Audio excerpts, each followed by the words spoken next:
Okay, we're going to bring Andrew Yang and Rich up here right away. Andrew Yang, presidential candidate. We're happy to have you here. Thank you all. Somebody gave me this in the men's room, but I think it's appropriate for this purpose. Andrew is a longtime friend of Techonomy's. He created Venture for America. And among other things, we worked so closely together that at one point we talked about sort of jointly doing a conference in Detroit. And this is at least the third time you've spoken here, including last year at this event, when your presidential candidacy was probably viewed by some as quixotic. It is not viewed that way now. Andrew is a serious contender for the President of the United States. He's included in the debates coming up. He's raised an astonishing amount of money, what, $6 or $7 million now? On the way to that, a little bit, like give me a little bit of time to hit that number. Okay, but you've got a lot of money coming in, and there's like a Yang gang of particularly younger voters who are really excited about his candidacy. And I want to also introduce Rich Benjamin, who many of you may recall from this stage last year and also our stage in Half Moon Bay. He's a longtime journalist, expert in politics, which is why I asked him to join me here on stage. Author of a great book called Whitopia, in which he lived in the whitest counties in America and wrote about his experience in doing so. Wow, man, that's so fun. How long did you do that? 2 years. Wow. That's tough duty, am I right? Well, yeah. He really is out there getting the pulse of America. He was recently at a gun show in Florida for a project he's doing. Yeah. So Rich is on top of what's happening. So I'm a tech-oriented person. He understands politics. So Andrew, what would you say as why you're running in a techonomy context? Well, most of the people here in this room know that we're in the midst of the greatest economic and technological transformation in the history of our country, what experts are calling the fourth industrial revolution. But most people outside of our bubble do not understand that. They actually have a vague understanding because they're living it. To me, the reason why Donald Trump won in 2016 was that we'd automated away 4 million manufacturing jobs that were centered in Michigan, Ohio, Pennsylvania, Wisconsin, Missouri, and Iowa. If that list of states sounds familiar, those are all the swing states he needed to win and did win. And if you look at the voting district data, there's a straight line up between the adoption of industrial robots in a voting area and the movement towards Trump. It's one of the strongest correlations that anyone can find. Now, this is not a conversation that our country is having. Our conversation, unfortunately, is veering towards Russia and Facebook and FBI, and things that are relatively marginal in terms of their explanatory power of why Donald Trump won in 2016. So what we have to do is we have to take what we all know here in this room and convey it to the American people as quickly as possible, that it is not immigrants that are causing economic dislocations around the country. If you go to an Amazon fulfillment center, it's not immigrants working there, it's robots. And we need to accept the fact that we are now pushing more and more Americans to the sidelines and then spread the bounty as quickly as possible and have meaningful solutions, or else we're going to become increasingly polarized and divided. But worse than that, we'll actually see a disintegration of our way of life, which we're seeing in the numbers right now. Yeah, Andrew, you bring a certain expertise to this campaign that really distinguishes you differently than the other Democratic primary candidates. Beside that expertise, as you campaign, what are you learning from voters that you didn't know already? You know, voters are really smart, and they defy the categorizations that much of the media places on them, where there's like almost this caricature of like white working class. Like on the media, it's like, how are you going to communicate the white working class? And then you go and hang out with the union workers in Ohio or Iowa, and they get it. They're savvy, and they defy monolithic like caricatures of who they are and their motivations. And so, Mina, I appreciate your characterizing me as distinct from the field in this way. But when I talk to Americans around the country about the fact that their malls and stores are closing and why is that, they say Amazon clearly. Like, they understand what's happening. And when you say it's not immigrants, it's technology, I have yet to have a single American actually contest that in any meaningful way. It's like as soon as you say the truth, they're like, oh yeah, that's right. And I've had hundreds of Donald Trump voters come up to me and say, everything you're saying is right, it makes sense. And one person actually said, you're what I hoped for when I voted for Donald Trump in 2016. Wasn't that quoted in Time magazine? I think I saw that quote. Yeah. But I've heard that several times now. it must I mean, be, they found somebody saying it to them. But, you know, weren't you shocked, like so many of us were in the last presidential campaign, that these issues of a digital society were literally never raised in the debates? I don't think once was there a good question from any of the journalists conducting those debates, either in the primaries or maybe in the primaries there was one or two glancing references. But we are in a fundamental social transformation because Yes. of technology that has essentially been disregarded Yes. in American. Is that why you're running, in effect? That is why I'm running, and that's one reason why my campaign is catching fire. I'm at 7% to win the nomination, according to the internet, and that's people betting real money. That's not just opinions. So if you want to make some money, you can go right now. Andrew Yang's like at 7%. So. But yeah, if you look at the media and the debates, you don't see any of this discussion. You don't see any discussion of the fourth industrial revolution or automation of millions of manufacturing jobs, or 30% of malls and stores are going to close, and retail's the most common job in this economy still. The average retail worker is a 39-year-old woman making between $10 and $11 an hour. So if 30% of stores and malls close, what's her next move? Like, no discussion about that. Like, we're just talking about these sideshows, and Americans know it, and they're angry about it, and they're disgusted by it. And our media is doing us a massive disservice. It's one reason why I love gatherings like this at Techonomy, where we can talk more frankly about what's happening. And the most offensive thing to me is, like, I go on mainstream news programs and I talk about these facts, and like no one cares about the facts. Like, it's such a, it's like that. There's like a whole nother language going on out of a lot of the political media in particular. Speaking of this language, do you disagree with Elizabeth Warren? Would you go on Fox News to get your message out better? I do disagree. I mean, how can you win general elections if you don't go on Fox? The numbers, I'm a numbers guy. More Americans watch Fox than CNN and MSNBC combined. So if you want to reach Americans and win general elections, you probably need to go on Fox. And you can take issues with the programming choices and certain of the people there. But that, to me, should take a back seat to communicating to as many Americans as possible. But to push back on that, to play devil's advocate in her defense, there's two reigning theories. One is you can have a technocratic, problem solver, numbers person like yourself, or the moment could require a brass knuckles, progressive brawler who could stand up to Mitch McConnell and the Congress. Pick your issue. Which of these divides or which approach do you think is best given the moment? Well, to me, it's just about trying to improve the way of life for as many Americans as possible. And so I personally think that there's a ton of middle ground, because when I talk to folks around the country, they're just looking at how to move themselves forward. What I'm saying to folks is it's not left, it's not right, it's forward. That's where you have to take the country. And so I disagree with Elizabeth Warren's take that we should be somehow boycotting a network that communicates to millions, tens of millions of Americans. But as a practical governing matter, not just a matter of campaigning, where do you take on this idea of bipartisanship and technocratic competence versus a really partisan person who's going to go brass knuckles and go out for people who want blood, actually?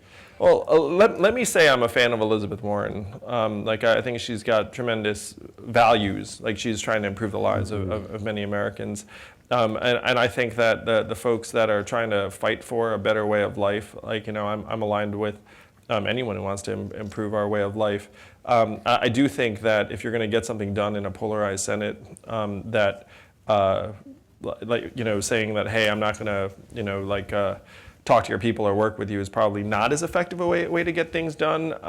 But I would respect people who take another perspective on it. Yeah. Andrew, the freedom dividend has been sort of the central characterizing element of your campaign. Maybe you can say whether you wanted it that way or not, but which is to give $1,000 a month to every American over 18, and to do that in part because of automation and what it's doing to society and some of the issues you mentioned at the outset.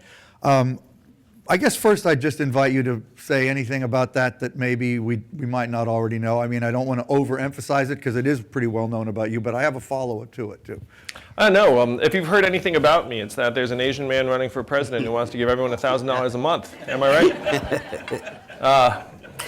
And I don't mind the association at all, because for political figures to talk about problems, there's another point of frustration.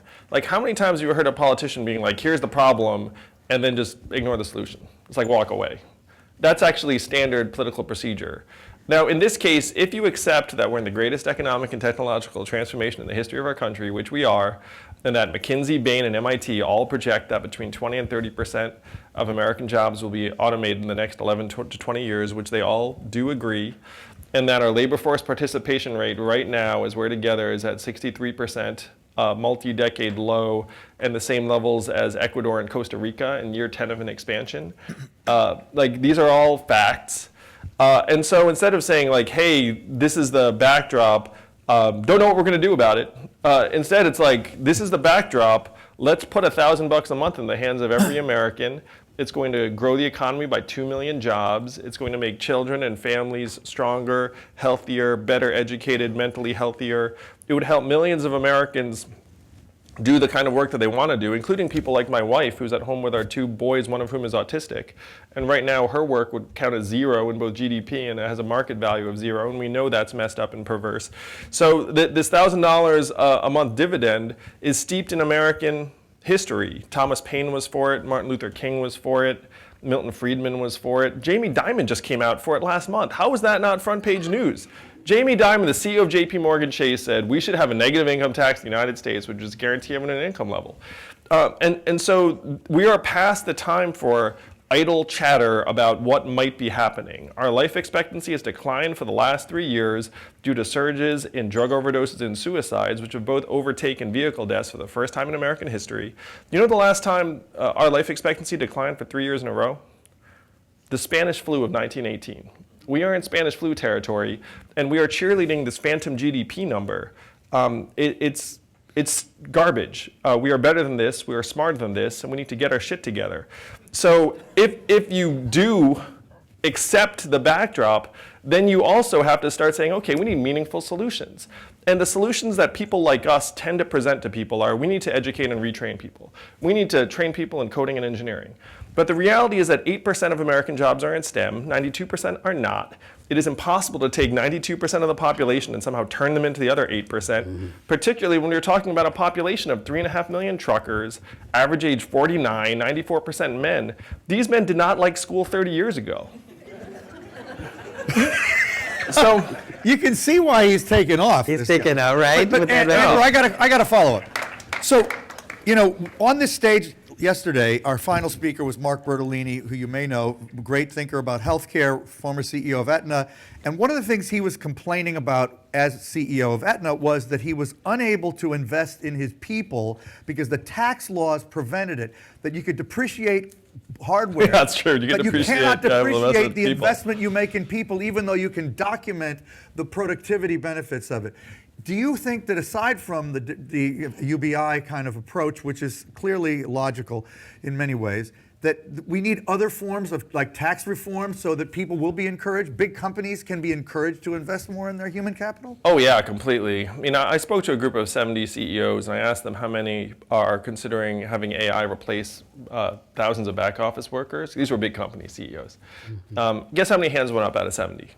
All of them. All of them. Yeah. And maybe 2 of them were just like raising their hand to be cool like their buddies. Be like, oh, everyone else raised their hand. But still, it was all of them. And why is this? Is because that's what their financial incentives are. If I come to you with a fancy AI program and say, hey, I can replace 1,000 of your call center workers, you can literally be fired for not like using that AI. So that's what their financial incentives are. And so if we want people to invest in their workers or give them health care or do things that benefit various stakeholders, then we have to actually change their incentives. Right now, browbeating executives to do the right thing and then compensating them for capital efficiency makes no sense. Of course they're going to do what benefits their stock price. They have a job to do. I've been a CEO. Like, I know what it means to serve the bottom line. And so what we have to do is we have to actually change what the bottom line is, and that would include giving them some sort of benefits for investing in people or giving them health care or treating them in other ways that we want. Andrew, can you round out the rest of your economic policy as a CEO? beyond the UBI, Universal Basic Income, we have this so-called trade war with China. We have wealth declining in some instances of the equity market. What's the rest of your, in terms of protectionism versus free trade policy, what does the rest of your economic policy look like beyond UBI? Well, I think this trade war is the wrong move. This is going to sound very politician-y, but I was just with a farmer in Iowa, and, and he said to me he spent 6 years building up a trade relationship that now got tossed aside because of the tariffs and the trade war, and he felt very betrayed. And as someone who's run a business, I'd be furious if I had invested based upon a particular price and then you change the price on me. I mean, they have to fire workers over this price change. So there are huge imbalances between the U.S. and China in terms of the trade relationship, piracy of our intellectual property that amounts to tens of billions a year.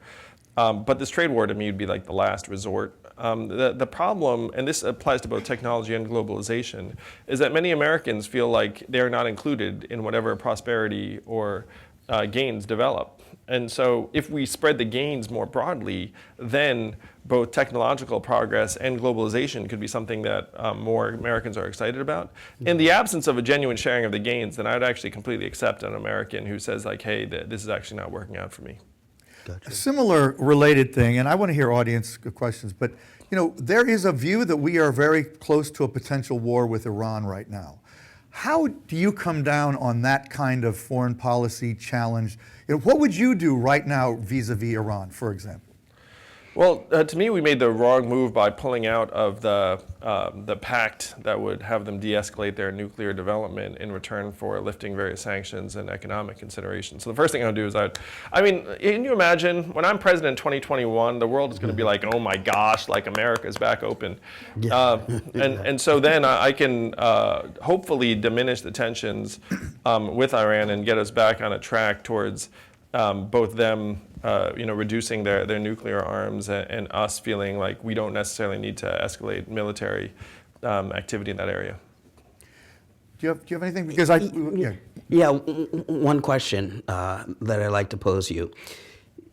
I keep hearing the resonances of the future problem solving, which really resonate.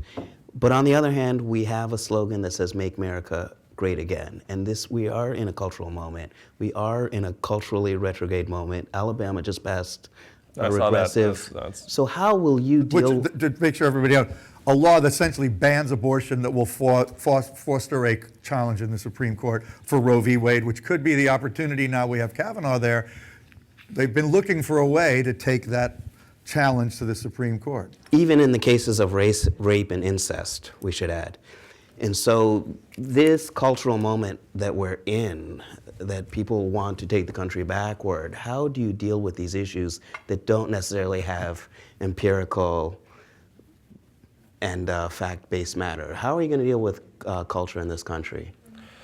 So first on women's reproductive rights, I think it's inappropriate for a male legislator to have that sort of power. So as a guy, I would just leave the room and let women determine your own reproductive rights, and I have a feeling I know how you'd come out on it. But in terms of the cultural response, so there was the Make America Great Again hat. The Yang Gang has its own hat. It says math on the top. Because the opposite of Donald Trump is an Asian man who likes math.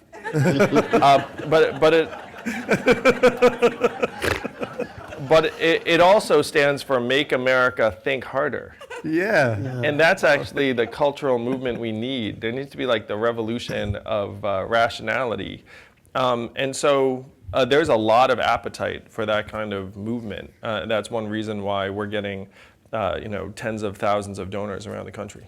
I ask that question because I think a lot of Democrats, Barack Obama being a prime example of a technocrat, really got caught flat-footed in, I guess, underestimating the value that these issues have in terms of governing, in terms of policy, in terms of media, in terms of getting his message out.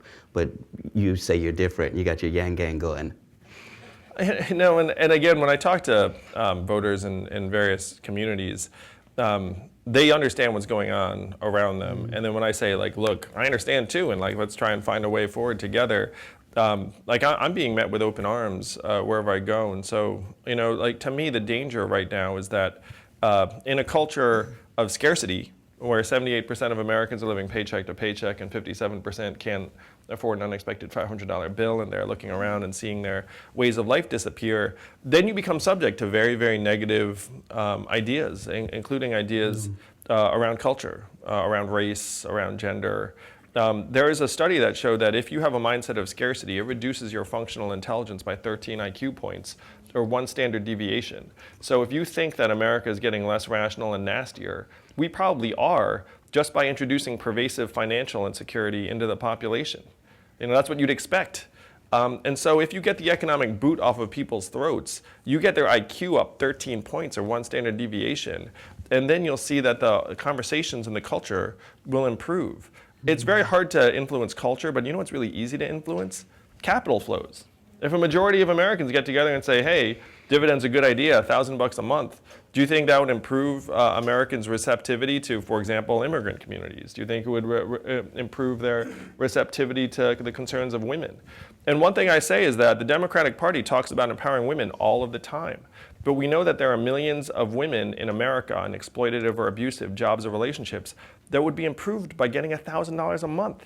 We can either talk about empowering women or we can do something about it. And I say we do something about it, and that is culture. Okay, let's get the lights up, and I want some very pointed audience questions. Okay, I know you ask good questions, so it's pressure. Hi, Kange Kanene, SAP. If you were to win the election 2020 and had to pick a vice president who's a candidate now, who would you pick and why? What a good question. Just the kind I wanted. Well, first let me say one of the joys of running for president is that you get to meet many of the other candidates, including John Delaney, who I think is right behind me. Is John in the room yet? Hey, John. Yeah. Or I actually can't see John, but someone just pointed to him. So I want to wait until I meet the other candidates because I haven't met some of them. But I will say that virtually everyone in the field, like John, is an earnest patriot who wants to do the right thing, and I could work with any of them. I'd be thrilled to work with them to solve these problems. But I just can't answer because I haven't met everyone yet, and you have to figure out who you have some sort of. I would never hire someone based upon what I saw on TV. Okay, let's have another Trump one. would, you wouldn't. Another one as good as that. Okay, back here. We'll get to you, Rich. I read an article last week in which this morning's speaker, Doug Rushkoff, actually said that UBI was, I think I'm going to quote here because I don't want to get it wrong. I think it's the plan is a gift to the masses to keep people spending. And so there's a fundamental disconnect with the idea of UBI being essentially a handout, which some people seem to actually resent as well. An alternative that I've heard that's actually been foisted, perhaps with no better chance of actually becoming reality, is to create some kind of liquidity assets that can be accessible to all, create massive access to liquidity assets. So I'm curious, both from a political standpoint at the macro level of how you describe this as not a handout and as a guarantee of universal basic income, versus this idea, so that's the macro level, how it's not a handout. And then at the micro level, why isn't an opportunity-focused effort to create broader distribution of liquid assets a better solution? So we tested out a number of ways to frame the freedom dividend, and we landed on the freedom dividend because Americans loved the idea of getting a dividend on our collective progress. And the thought is that it's your money. It's our wealth. We're the richest and most advanced society in the history of the world, up to $20 trillion. We can easily afford a $1,000 dividend for every American to enhance your economic freedom.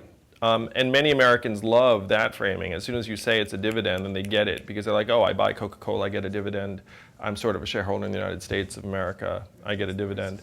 And so that's this economic empowerment idea that helps break people from this mold of, frankly, like a welfare framing that has been very negative and destructive in various ways and inaccurate, as most of us know. In terms of creating a liquid asset pool, that's what Alaska did to great success, where Alaska's had a dividend for almost 40 years, where everyone in the state gets between $1,000 and $2,000 a year, no questions asked. It's wildly popular, has created thousands of jobs, improved children's health. And they love it. So this is a deep red conservative state too. So this is not, this is like if you were to say, hey, do you like handouts? They'd be like, no. And they'd be like, do you like the dividend? They're like, yes. It's just, in a way, like language is very powerful. So I would love to create some sort of asset pool that the American people could use to share this dividend. But the fastest way there is to put the dividend in place and then build up, like the wealth through innovations and other things, and then like help Americans feel like stakeholders in it, rather than frankly find something like I'm for a data tax and I'm for a data dividend as an example. But if you had a data dividend right now, it would amount to a relatively trivial amount of money for most Americans, like distributed around the population based upon current business parameters. So we start with a dividend, and then we can very, very quickly close on a set of collective assets that we're excited about, including carbon, data, AI, and automation, and everything else. That's good. One of the other things Mark Bertolini said yesterday was a problem he felt when he was CEO of Aetna was that he first pointed out that the people who've owned stock have been the ones who've benefited in the inequality breakdown in America. The people who live on wages are the ones who have suffered. He wanted to give stock to his employees at Aetna, but he would have had to expense it. It was almost literally impossible for him to do under the rules of capitalism. So there's another regulation, legal, taxation, accounting change that we could think about. So 80% of Americans own 8% of stock market wealth, and the bottom 50% own essentially zero. So trying to get Americans to feel invested in, for example, stock market price growth, it really just reflects the fortune of the top 20% of the population. And so looking for assets that people can feel some sort of ownership of is key, but we have to realize how far we are away from that right now. Okay, but there was a question over there, I believe. All right, please stand up and identify yourself. Hi, Andrew. I'm Marcus. Criminal justice reform is kind of a hot topic. There are 8 million people behind bars in the U.S. Are you in favor of giving them voting rights? So please talk about your criminal justice policies. Thank you. So I'm for getting rid of private prisons entirely. It makes no sense to have prisons with a profit motivation, and then they benefit from both recidivism and shoddy treatment of inmates. I am for voting rights for people who are incarcerated. Studies have shown that if you vote, after you come out of jail, you're less likely to go back to jail. And so you can make your own correlations there, with the exception of whether you've deprived someone else of their right to vote, if you know what I mean. So if you've done that, then you should not be able to vote. But other than that, you should, and that's shown to actually enhance the odds of someone getting reintegrated into society. One thing that would help with reintegration into society is they come out and have a dividend of $1,000 a month waiting for them. They go back to their homes and families, and people will be like, I'm excited to see you. Yeah. So you're bringing $1,000 a month with you, and they'll be like, things sure did change while I was on the inside, like, and then if you go back to jail, then you don't get the dividend anymore because we're spending it on your incarceration. But a prison guard in New Hampshire said to me, he said, we should pay people to stay out of jail because it's so expensive when they're in jail. Yeah. And so we convince ourselves that we're smart by saving money, and then we just end up spending money in much more punitive and costly and destructive ways on the back end. So we need to try and make our prisons more rehabilitative and then reduce the population over time, because we know that a lot of that, the administration of our criminal justice system has been deeply racist. Okay, both of our presidential candidates are tightly scheduled, so we have time for one more question now, if it's a really, I can't see because the lights, okay, yeah. Hi, Andrew. Venkvarthan with Nanoware. Many of us are in early stage health tech or med tech companies. Curious on how you think, as a technocrat, healthcare, technology, how that would frame policy. A lot of us don't have visibility into reimbursement with codes that were created in the 1970s, 1960s. How do you think about technology and healthcare going forward? Thanks. Yeah, certainly we're in an era where we're poised to have many breakthroughs that they could enhance our health. There's certainly the regulatory thicket you're describing, the medical billing codes. And we need to try and clarify that picture for innovators. I used to joke that healthcare is where good ideas go to die. And I say this as someone who worked in a healthcare software company for 4 years, where it's like, oh, this makes perfect sense. Everyone's going to love it. Then you get there, and it's like, whoa. Like, they have this whole hodgepodge of existing systems. They don't care if your system works better about the incentives.